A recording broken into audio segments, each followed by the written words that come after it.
4차 산업혁명 시대를 위해 대학은 어떤 준비를 해야 할까요? 빠른 변화에 적응하고 도전할 수 있는 창의 융합형 인재를 양성해야 합니다. 안양대학교는 4차 산업혁명 시대가 요구하는 새로운 교육 패러다임을 선도하고 있습니다. 미래 가치와 창의 융합 교육이 만나 완성되는 안양대학교의 아름다운 리더. 미래를 이끄는 빛이 됩니다.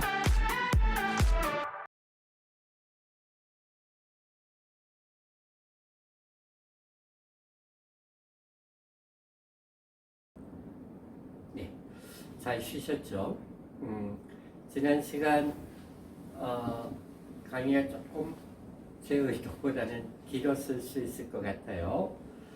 그런데 이제 워낙 또 중요한 개념이기도 해서 이걸 그냥 또 설렁설렁 넘어갈 수도 없고 해서 이야기를 하다 보니 조금 길어진 감이 있습니다.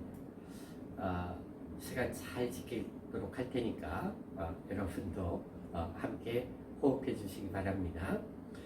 지난 시간 말씀드린 것처럼 이번 시간에는 SDGs의 17개의 목표를 중심으로 해서 어떤 내용들이 있는가 한번 살펴보도록 하겠습니다.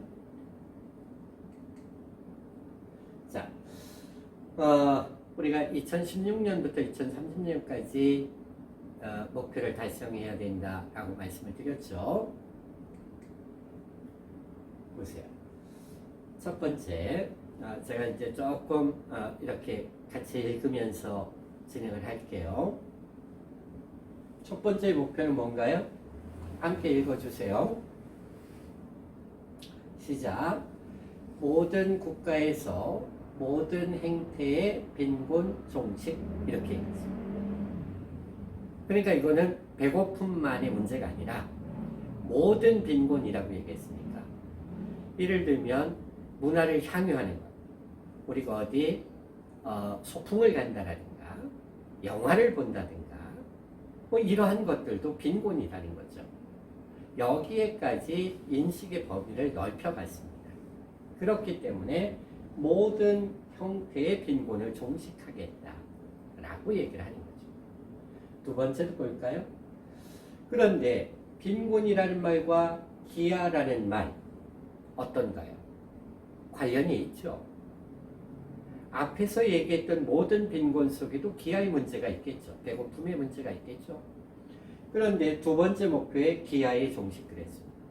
기아라는 게 혹시 무슨 뜻인가요? 그렇습니다. 굶주리다, 그런 뜻입니다. 그래서 우리는 기아를 한번 찾아볼 필요가 있는 거죠. 앞으로 우리가 수업을 진행하는 동안 좀 낯선 단어라든가 아니면 내가 알고 있지만 정확하게 이 뜻이 뭐지? 라고 궁금한 것들은 늘 스마트폰을 켜놓고 검색을 해서 확인을 하고 또 노트를 준비해서 필기를 하면서 그렇게 수업을 참여해 주셨으면 좋겠습니다. 식량 안보의 문제, 영양 상태 개선의 문제. 그러니까 또 이 문제를 해결하려면 뭐가 가능해야 되겠어요? 농업이 지속 가능해야 되겠다. 그러니까 개발로 인해서 도시를 짓겠다고, 도시를 만들겠다고 농토를 없애버리고 바다를 메꿔버리고 이래서는 안 되겠다. 왜? 바로 농업도 지속 가능성이 있어요. 그러니까 식량의 문제라는 게 꼭 농업의 문제만은 아니겠죠. 어업의 문제도 있겠죠. 그렇습니다. 그럼 이 어업의 문제는 또 여기서만 다루고 있는 것은 아닙니다. 그러니 이 문제들이 우리가 MDGs에서는 8개의 것들을 각각의 것들로 생각을 했는데 이제 SDGs는 어떻게 해야 된다고요? 상호 연관 속에서 생각을 해야 되겠고 이렇게 바뀌어나가는 겁니다. 세 번째는 모든 사람의 건강한 삶을 보장하는 웰빙. 우리가 웰빙이라는 말은 자주 쓰죠. 그렇죠? 그러니까 주로 이제 먹거리의 문제를 가지고 웰빙이라고 얘기했습니다만은 어떻게 살 것이냐, 뭐 이런 문제가 있는 거죠.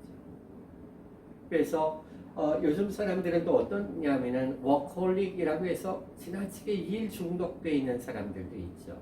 그러니까 뭐라고 얘기를 해요? 일과 휴식의 균형을 맞춰야 되겠다.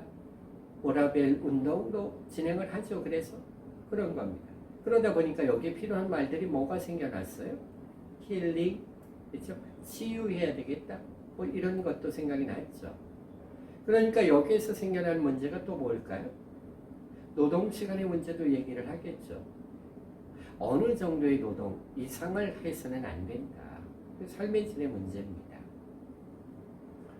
세 번째를 보니까 모든 사람을 위한 포용적이고 형평성 있는 양질의 교육 그리고 평생교육 기회 그렇습니다. 우리나라엔 참 많은 그 교육 프로그램들이 있습니다. 그렇죠? 바로 이것을 우리가 구체적으로 실천하고 있는 그런 얘기도 할 것입니다. 다섯 번째는 성평등. 그리고 여아의 역량 강화 이렇게 얘기를 했죠. 사실 처음에 얘기했던 교육의 문제를 얘기할 때는 여자 아이들의 교육 문제를 우선시했던 겁니다.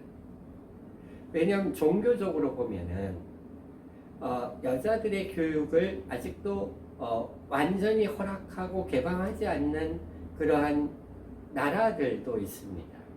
그러다 보니까 특히 여자 아이들에게 교육의 기회를 줘야 되겠다. 뭐 이러한 계획이 있었던 겁니다. 그리고 여섯 번째를 보면 식수, 물의 문제죠. 전 세계 인류 중에 매년 수인성 질병으로 인해서 사망하는 숫자가 230만 명 정도. 수인성 질병이라는 것은 뭘까요? 말 그대로 수인성. 물이 원인이 돼서 질병을 일으키는 것들입니다.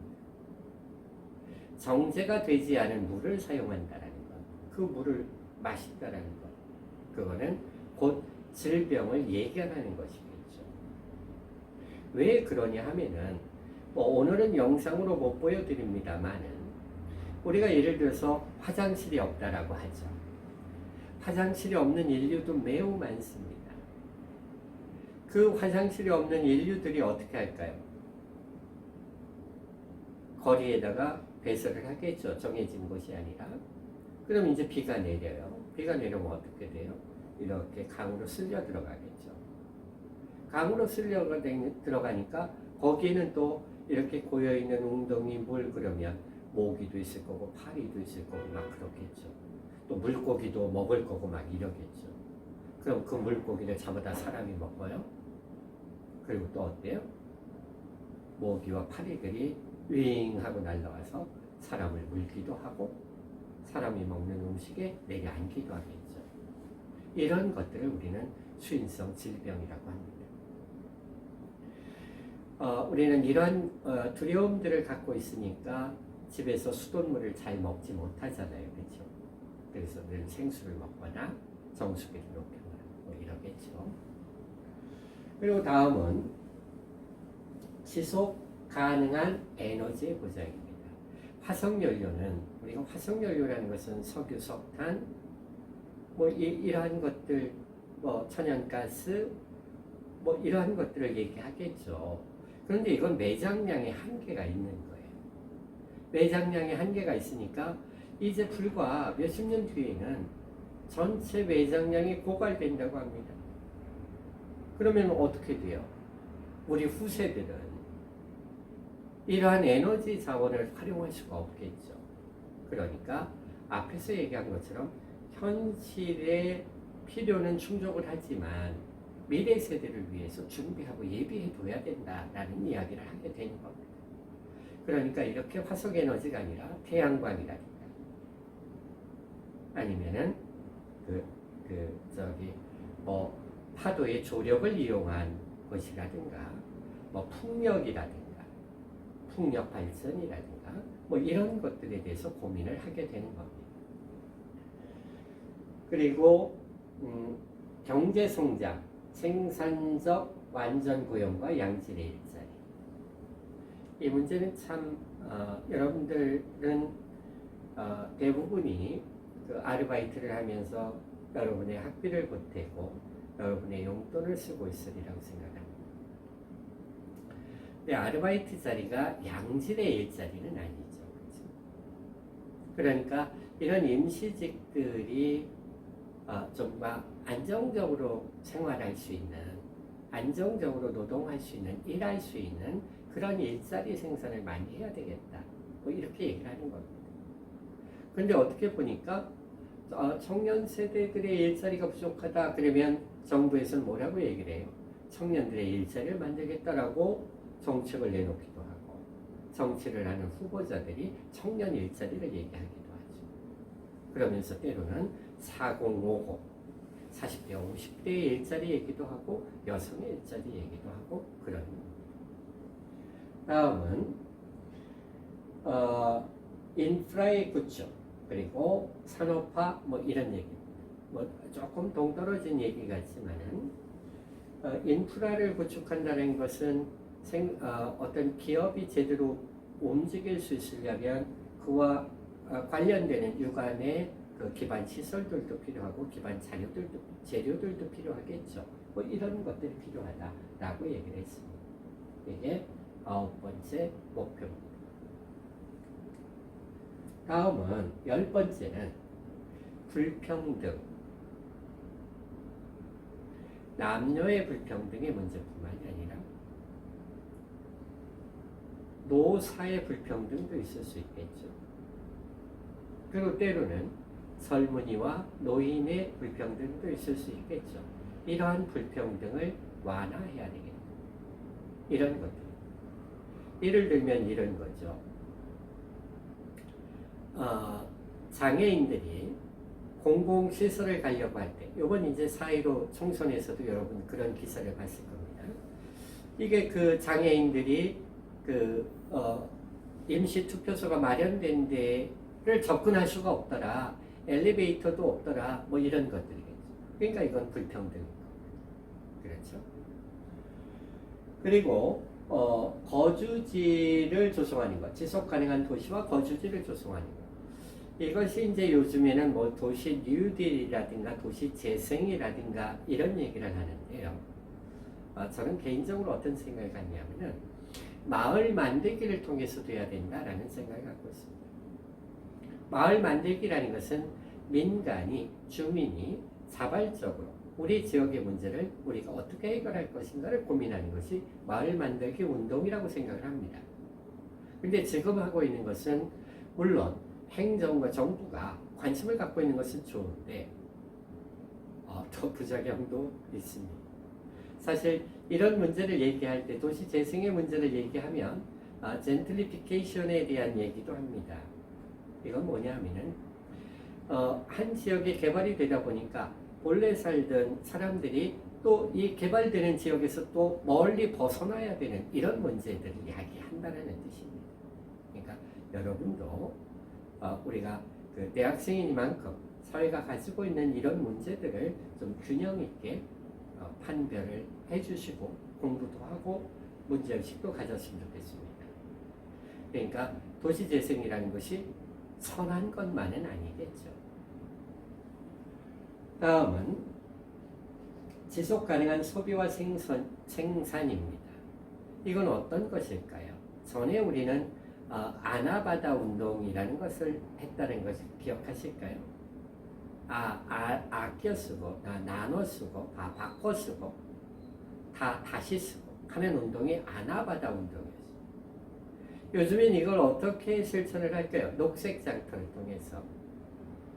녹색이라는 것은 아무런 생산 시설을 갖지 않고 자기가 쓰던 것들을 몰몰 교환하는 것을 녹색 장터라고 하죠. 거기서 구매도 하고 교환도 하고 그런 겁니다. 그런 걸 통해서 뭔가 지속 가능한 소비와 생산의 패턴들을 만들어냅니다. 이게 바로 재활용이라든가 재생산이라든가 뭐 이런 운동으로 얘기도 됩니다. 그리고 기후 변화에 대응해야 되겠다. 쓰나미의 문제, 뭐 이런 것들, 온난화의 문제, 뭐 이런 것들이 다 기후 변화. 그래서 요즘에는 기후 변화라는 말을 쓰지 않습니다. 뭐라고 얘기를 해요? 기후 위기 이런 말을 씁니다. 크리시스 이렇게 얘기해요. 그래서 이 위기를 어떻게 극복해야 돼요? 한 국가만 극복을 한다고 되는 문제가 아니겠죠. 전 세계가 함께 해야 되는 거예요. 그리고 아까 말씀드렸던 아까 바다의 문제 얘기를 했었죠. 해양의 자원들은 또 어떻게 보존할 것인가. 아까 향유 고래의 뱃속에서 나와 있던 그 쓰레기 더미를 보셨죠. 이런 문제를 우리는 같이 고민을 해야 되는 시대에 살고 있는 겁니다. 그러면 바다의 자원뿐만이 아니라 육지의 생태계를 보존하는 것 중요한 것이죠. 그래서 바이오겠죠. 생태계를 얘기한다면. 그래서 우리는 어떤 운동을 하고 있느냐면은 바이오 브리츠라는 운동을 하고 있습니다. 그러니까 바이오라는 것은 생태일 거고 브리츠라는 것은 일정 공간을 두고 24시간을 관찰합니다. 그래서 생물의 종들이 어떻게 서식하고 있고 어떻게 변화되고 있는가를 체크하는 것이겠죠. 이거는 전문가들만이 할 수 있는 것은 아닙니다. 여러분들도 이제 사회 문제에 관심을 가지면서 시민사회단체 가운데 내가 그래도 이런 분야에 대해서 궁금해했다라는 단체들에 가입하셔서 여러분들의 역량도 키우고 사회를 보는 사회 문제를 인식하는 안목도 키웠으면 합니다. 그런 방법, 좋은 방법 중에 하나가 바로 바이오 브리츠, 생물 다양성을 유지하기 위한 그런 운동을 함께 하는 것도 좋을 것 같습니다. 그러다 보니 사막화의 문제도 있겠죠. 지금 계속 사막화가 진행되고 있지 않습니까?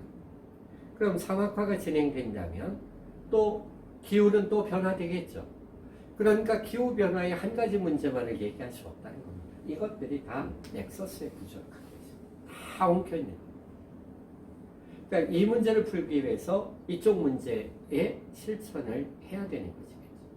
이런 것들을 통해서 우리는 생물 다양성을 유지할 수 있을 것 같습니다.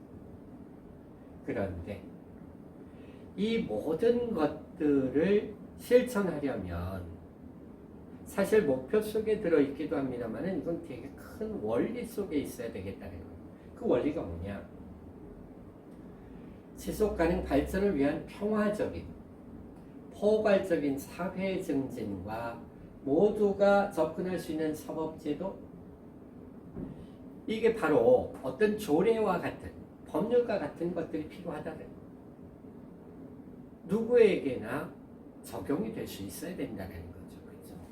어떤 특정한 분야의 특정한 사람들에게만 적용이 되는 법은 안 되지 않겠습니까? 그렇죠?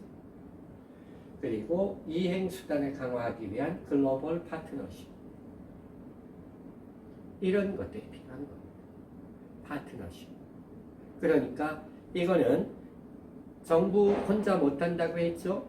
한 국가만 할 수 있는 것이 아니라고 했죠. 민관이 같이 해야 된다 했죠. 그런 겁니다.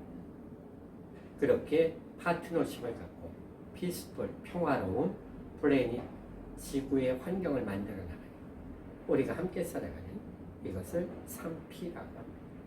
이런 원리 속에서 17개의 목표를 실천해 나갈 수가 있습니다. 자, 그래서 보면은 젠더, 성의 문제겠죠. Rights, 인권의 문제, 평화의 문제, environment, 환경의 문제, culture, 컬처의 문제. 그러니까 문화의 문제인데 그 문화도 어떤 문화? multicultural, 문화적 다양성의 문제. 그런데 우리 대한민국은 이 문화적 다양성에 대한 인식을 좀 잘못하고 있는 부분이 있어요. 뭘 통해서 그러냐면 우리가 다문화라는 얘기를 통해서. 다문화라는 것은 말 그대로 멀티컬처가 다문화인데 우리는 다문화 가정, 그러니까 동남아에서 결혼 이주해 온 가정만을 다문화 가정이라고 부르는 이러한 우를 범하고 있는 겁니다. 그래서 이제까지 얘기했던 분야들을 이렇게 좀 나눠볼 수가 있다는 겁니다. SDGs를 아까 사회, 경제, 그 생물의 영역, 환경의 영역이겠죠. 이렇게 보니까 지금 우리가 얘기한, 이제까지 얘기한 17개의 목표는 경제 영역에 해당되는 게 4개. 8번, 9번, 10번, 11번. 그리고 생물 보존에 대한 것이 또 4개. 6번, 13번, 14번, 15번. 이렇게 있다는 거. 그리고 사회 영역에 대한 게 제일 많겠죠. 그렇게 해서 9개의 목표를 또 갖게 됩니다. 2, 4, 6, 8개의 목표를 갖게 됩니다. 그렇죠? 그래서 이렇게 자, 이게 이제 바이오의 문제입니다. 생물, 생태 문제, 소사이어티, 사회 문제, 결국 이코노믹, 경제 문제. 이런 피라미드의 구조를 갖고 있는데 가장 중요한 게 뭐다? 생물의 문제. 그렇죠? 이것이 해결돼야 여기에 사회가 돌아갈 수 있겠죠. 그래서 우리 사회는 과연 지속 가능한가? 대한민국 국민은 삶이 불행하다? 무엇을 통해서? 자, 예를 들면 이런 겁니다. 환경으로 우리는 불행하다. 어떤 측면에서? OECD 국가 중에 미세먼지 농도를 봤더니 한국이 제일 높더라. 그럼 우리는 어떨까요? 환경적으로 열악한 거겠죠. 그런 얘기를 하는 겁니다. 그리고 또 봤더니 빈부의 격차가 크다. 대한민국에 대해서 국제사회가 지적하는 게 그런 겁니다. 빈부의 격차가 크다. 우리가 세계 경제 10위 정도가 되죠. 수입과 수출을 합산했을 때. 그런데 빈부의 격차에서 보여지는 편중도가 좀 심각한 것으로 나타나고 있습니다. 이게 우리가 안고 있는 사회적 문제이기도 한 겁니다. 자살률은 또 어떨까요? 자살률도 우리 높은 편입니다. 이게 14년까지 통계니까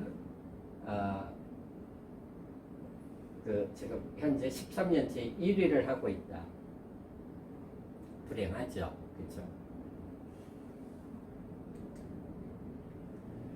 이제 양극화의 지수를 보면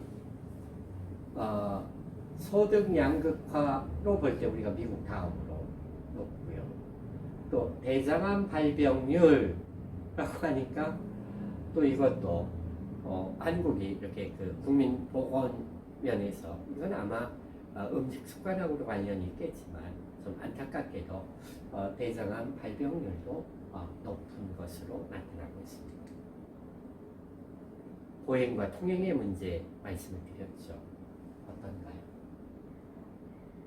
평등하지 못하죠? 제가 보기에는 저분은 절대로 못 올라갑니다. 저 휠체어를 끌고. 그렇죠? 그래서 우리한테 필요한 게 뭐다? 유니버설 디자인, 유니버설, 보편적인 디자인이 필요하다.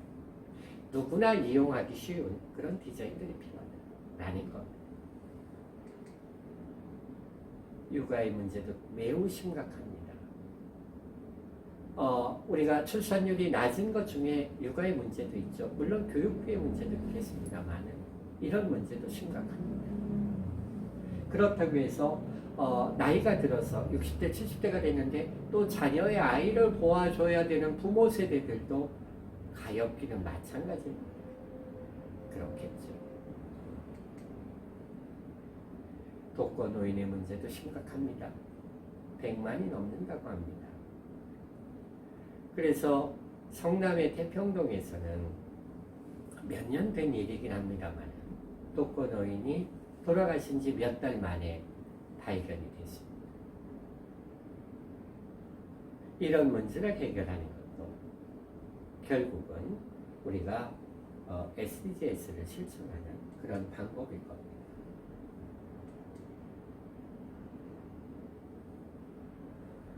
고릴라는 핸드폰을 미워해. 왜 그럴까요? 자, 보시죠. 고릴라가 어디에 많이 살까요? 아프리카 지역에 살겠죠. 그런데 고릴라가 있는 서식하는 지역에, 생존하는 지역에 뭐가 많느냐? 탄탈이라는 것, 코발트 이런 것들이 있답니다. 자원이, 부전 자원이 있답니다. 그러니까 고릴라가 살고 있는 데를 파괴해야지 그 자원들을 얻겠죠. 그래서 핸드폰에 들어가는 이것 때문에 고릴라는 핸드폰을 싫어해. 이런 책이 쓰여졌습니다. 보시는 것처럼 대부분 이 핸드폰에 들어가는 그러한 자원들이, 재료들이 아프리카 지역을 포함해서 전 세계에 있습니다. 그러면 핸드폰 한 대를 만들기 위해서는 어떻게 해야 될까요?